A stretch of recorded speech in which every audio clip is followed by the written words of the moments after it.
మొన్న రాజస్థాన్ రాష్ట్రంలో ఈ కొత్త పెళ్లి జంటకు చిత్రమైన ఎక్స్పీరియన్సే ఇచ్చింది ఒక పావురం. ఇగో చూసిరా, ఈ పావురం ఎట్లొచ్చి ఆలిందో ఆ పిల్ల నెత్తి మీద. అప్పుడే పెళ్లి కార్యం పూర్తయిందట. ఇక పెళ్ళైనాక బియ్యాలు పోసుడు, ఒప్పగింతలు అసంటి పెళ్లి తర్వాత జరిగే తంతు ఉంటది కదా, అది చురువైంది. పిల్ల తండ్రి తాంబూలంలో ఏదో పట్టుకొచ్చి పిల్లకు అప్పచెప్పుదామని చూస్తుండగానే ఏడంగానే వచ్చి నెత్తి మీద ఆలింది ఈ పావురం. ఇక చూసి ఆడున్నోళ్ళంతా నవ్వుకుంటా ఫోటోలు వీడియోలు తీసిరు దబ్బ దబ్బ. పెద్ద లెవెల్లో దీవెనార్తులు ఇస్తందుకే ఇట్లా పావురం రూపంలో వచ్చిరు కావచ్చు. ఇంతమంది జనాలున్నా జంకు లేకుండా వచ్చిందంటే అంతే అయి ఉంటది. అది కూడా పిల్ల నెత్తి మీద ఆలిందంటే పిల్ల తరపు పెద్దలే అయి ఉంటారు అని సంబరపడ్డరు వచ్చిన చుట్టపోలంతా.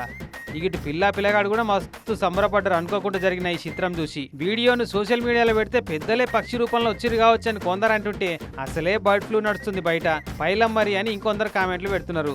కాలం చేసిన పిల్లల మీద ప్రేమ ఉన్న పెద్దోళ్ళ ఆత్మలు కాకులు, పావురాలు, పిట్టలసంటి వాటి రూపంలో వచ్చి ఇట్లా దీవనార్తులు ఇస్తాయి అంటారు.